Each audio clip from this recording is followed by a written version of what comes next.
क्योंकि उन्होंने जिताया नहीं। ये गलतफहमी है कि उन्होंने जिताया है। पहली बात तो ये है कि उन्होंने नहीं जिताया है। योगी आदित्यनाथ, मैं जितनी जगह गया, मैं एक चीज बताऊं कि तमाम सारे लोग तमाम शिकायतें कर रहे थे, सरकार से कर रहे थे, दूसरी और चीजें कर रहे थे, जिनसे लगता था, सारी चीजें एनालिसिस यही निकलता था कि ये सीट हार रही है। लेकिन एक बात जो लोग कह देते थे, वही चीज है कि बाबा ने कानून व्यवस्था सब अच्छी कर दी है, बाबा ने अपराध कंट्रोल कर लिया है, और बाबा ने जो है बुलडोजर चला दिया है। तो आप ये समझ लीजिए कि बाबा का बुलडोजर चल रहा था, उसने नैरेटिव गढ़ा है, बाबा का कानून व्यवस्था थी। हालांकि कानून व्यवस्था कोई बहुत अच्छी नहीं थी, रेप हो रहे थे, दूसरी चीजें हो रही थी, लेकिन बाबा ने अपना जो है एक वो बना लिया था, परसेप्शन बना लिया था, और उस परसेप्शन की वजह थी जो जीत का एक बड़ा कारण बना। फिर यदि 5 किलो अनाज की बात कहें, तो उस 5 किलो में 5 किलो उत्तर प्रदेश सरकार भी अपनी तरफ से जोड़ रही थी। और वही नहीं जोड़ रही थी, वो अनाज के अतिरिक्त आपको नमक तक दे रही थी, और बहुत सारी चीजें दे रही थी। तो वो एक बड़ा विषय बना कि ठीक है, नौकरी नहीं मिल रही, ये नहीं मिल रहा है, वो नहीं मिल रहा है, लेकिन बाबा जो है मुसलमानों पे जो है नकेल कसे है, बाबा जो है ये किए हुए है, बाबा इनको डराए हुए है। तो ये सारी वजहें थी जो जीत का कारण, जीत का कारण कोई नरेंद्र मोदी या दूसरा अमित शाह या कोई नहीं थे। रही बात मैनेजमेंट की, जब बड़े संगठन होते हैं तो उनमें मैनेजमेंट ऐसे ही संभाला जाता है, ये कोई जेबी संगठन नहीं है, ये पारिवारिक संगठन नहीं है। अब यदि कांग्रेस पार्टी में ही बात करें, तो कांग्रेस पार्टी में जब चुनाव होता है तो बहुत बार होता है कि राहुल गांधी और सोनिया गांधी को पता नहीं होगा, लेकिन जो मैनेजमेंट की कमेटी होती है, जो उनकी अपनी चुनाव की समितियां होती हैं, वो तमाम सारे उसकी व्यवस्थाएं कर रहे होते हैं। और इसी तरीके से ये कोई अखिलेश यादव या मायावती या किसी ममता बनर्जी की पार्टियां नहीं है, ये बड़ी पार्टियां हैं, राष्ट्रीय पार्टियां हैं, इनके राष्ट्रीय संगठन है, और उसमें तमाम तरह के लोग होते हैं, एक यही नहीं। कुछ लोग दिखते हैं, कुछ लोग नहीं दिखते हैं। तो इसलिए उनकी ड्यूटीज कहाँ लगनी है, क्या होना है, उन सब चीजों पे पूरा संगठन काम करता है, पूरी चार तरह से मशीनरी चल रही होती है। तो ये चीजें तो निश्चित रूप से कहीं कोई ज्यादा बेहतर कर लेता है, कोई कम अच्छा कर पाता है, कोई नहीं कर पाता है।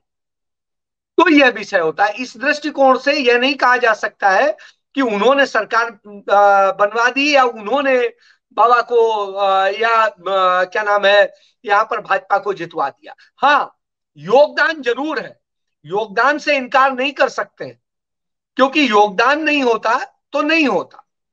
आप बताइए, यदि इतनी एक्सेप्टेंस नहीं है बाबा की, मैं भी मानता हूं कि बहुत सारे लोग नाराज हैं, और यदि नहीं होते तो आप बताइए, बाबा के मुख्यमंत्री रहते हुए उन्हीं के तमाम सारे विधायक सदन में उनके खिलाफ धरने पे बैठ जाते, होता कहीं?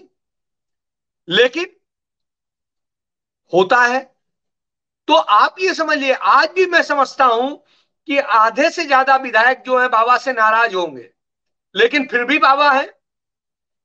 तो इसका मतलब है बाबा आज की डेट में कहीं ना कहीं जरूरत है भारतीय जनता पार्टी की, या कहिए वो ऐसा चेहरा बन चुके हैं कि उनके उनको एडजस्ट करना पड़ेगा, उनके बारे में सोचना पड़ेगा, जब तक कुछ नया व्यवस्था नहीं हो जाती।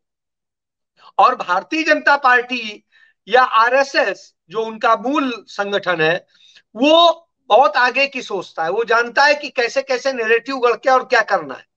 तो मैं फिर कहता हूं कि वो एक चेहरा बनाना चाहता है कि कल के दिन हम भगवाई प्रधानमंत्री का चेहरा दिखा दें कि देखो, हम तो हिंदू राष्ट्र की बात करते थे, भले ही कागजों में हिंदू राष्ट्र न बने, लेकिन दिखाने के लिए हिंदू राष्ट्र हो जाए, उसके लिए कोई ऐसा बाबा बैठा दिया जाए, और जो उतने ही छवि रखता हो कि हाँ, कैसे वो दमन कर सकता है उन जातियों और धर्मों का जो भाजपा के हिंदुत्व के ऊपर खतरा होते हैं।